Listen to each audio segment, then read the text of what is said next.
and welcome back to another unboxing video at Frank and Allara Library. I am joined today with Tyler and Edna. And so we're just going to jump into it, open up some of our new books and see what happens. All right, here we go. Let's see what we got here. Oh, that's so exciting. That's so good. All right. Yeah, I guess I'll start us off with one of these that's right on top here. This one is called A Brief History of Earth by Andrew H. Knoll. Not sure if I've seen this one before.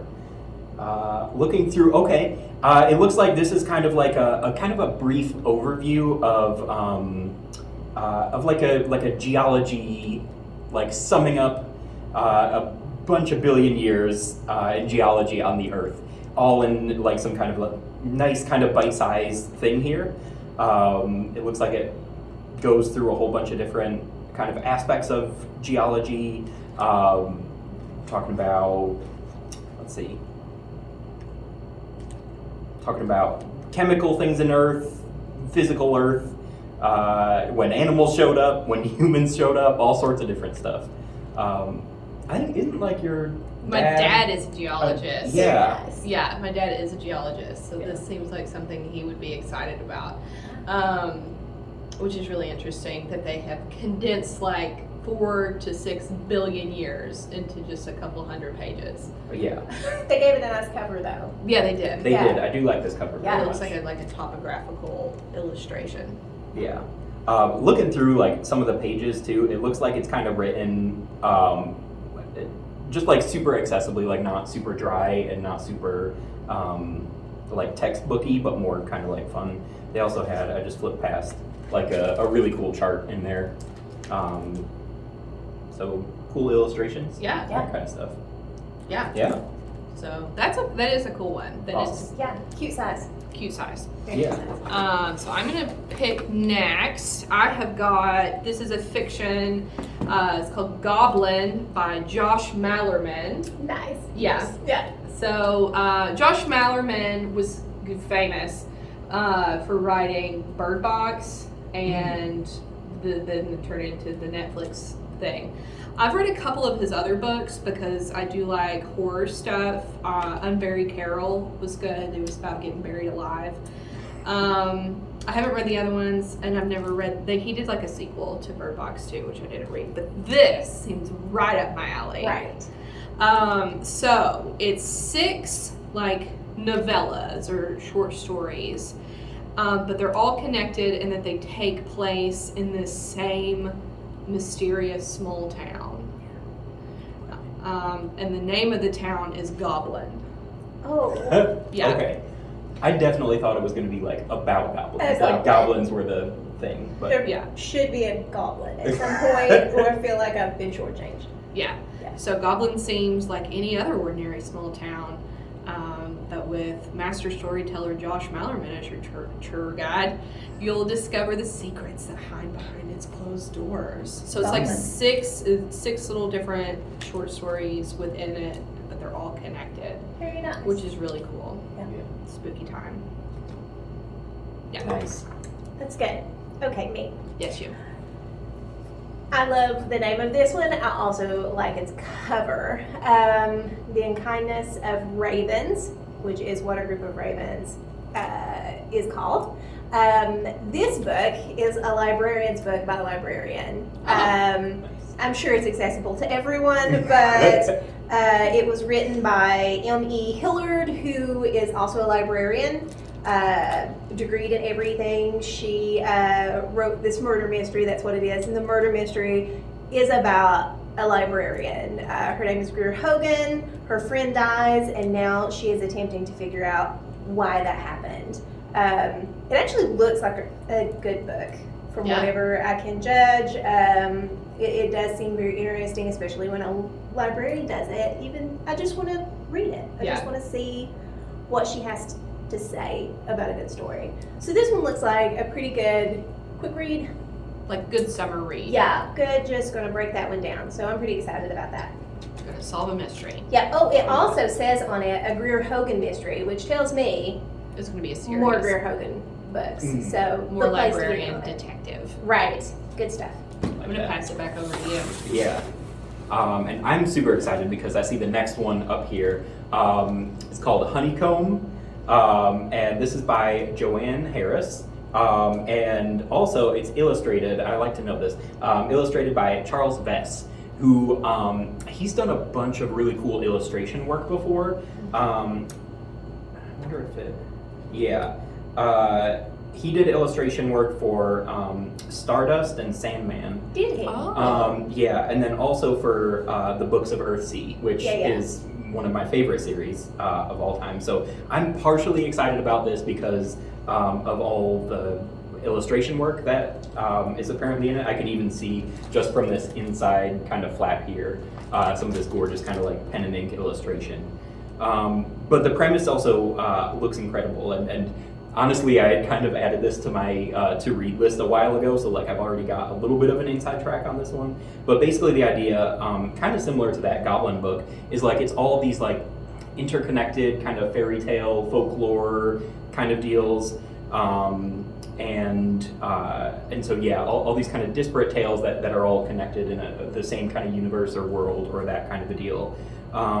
And from what I've been able to tell and what it kind of looks like here on the side, these are all kind of like new fairy tale, folk tale kind of things, not just a retelling of Snow White or you know, something like that. They're all new and they've got illustrations in here. Actually, I thought I saw, yeah. It looks like there's a couple like colored illustrations, which is kind of awesome. Yeah. So not just those kind of ink ones, but really cool. That's lovely. But yeah. Yeah. So I'm super excited. I honestly am going to borrow this very quickly after we put it on our shelf. And then when you're done, you can pass it this way. Yeah. Cool. So again, that's Honeycomb by Joanne Harris. Very nice. Okay. And then here is my next book. This is called Sure, I'll Be Your Black Friend by Ben Philippe. And it is nonfiction. And this is like in response to this era of I can't be racist because I have so many black friends type of a thing. Like this like medal of wokeness. Like I'm so woke, I have so many black friends. But like a black man's experience on being on the other side of that. And it says he takes his role as your new black friend very seriously, providing original and borrowed wisdom on stereotypes, slur, how much Beyonce is too much Beyonce. And so I think it's kind of, it's very new, right? And so it talks about like the Black Lives Matter movement that happened like in response to the murder of George Floyd in the middle of a pandemic. Right. And so that's really interesting too. And there's like a glossary at the end, but it's also like kind of funny at the same time. So Yes, I just saw the entry, Karen. yeah. So like there's an entry for Karen and one for like caucasity. Yeah. Caucasity. So like, you know, it's not going to be like an easy read. Like it's going to be tough for like I don't think you can take it to the beach and then like No. Right. But the reading, like you can read it and Yeah. it reads well, but Yeah, but it'll make you feel the topic, feelings. Right. So that is Sure, I'll Be Your Black Friend. And then our next one Oh, look at that. and our last one. This one is called Blood and Treasure, Daniel Boone and the Fight for America's First Frontier. So we get a little bit of nonfiction history up in here. Makes sense since we are in Eastern Kentucky and everybody feels like they're related to Daniel Boone at some point if you are from here. If you're not, somebody's grandparents, second cousin, brother, sister is. So this one's great, actually. What I can see of it, what I've seen of it, looks like a really fascinating read. It is,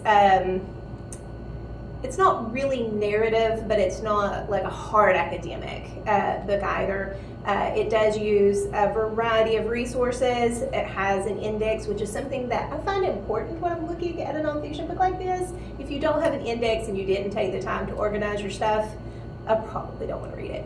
I also like that there are some images in the middle. Anytime that you talk about people, even if it's during the American Revolution, I like to have some images to work with just to kind of get an idea of what I'm looking at here. Also, a lot of it takes place in around Kentucky and in Appalachia, and that was a really good chance to say the word Appalachia, so we all know how to say it. Yeah. And that's important too. So anytime that there's a new book that's related to Appalachia, we like to have that here because that's where we are, and that's good. So I'm really excited to learn more about Daniel Boone. As an Appalachian, I'm going to just go ahead and say this and get it on camera. I sometimes get Daniel Boone and Davy Crockett confused. Oh, no. Yeah, Davy Crockett is not the king of the wild frontier, but so is Daniel Boone. Daniel Boone is A real person. Davy Crockett was a real, was he? Oh no, you asked me these questions. I'm immediately thinking of Johnny Appleseed. Davy Crockett. I mean, he was a Disney special. Yeah, I don't know. Yeah. We'll definitely have the have to. answer for that. Yeah. And we'll put it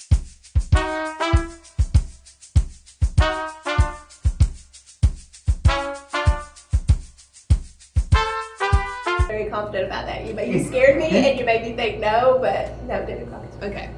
I believe in David. Okay.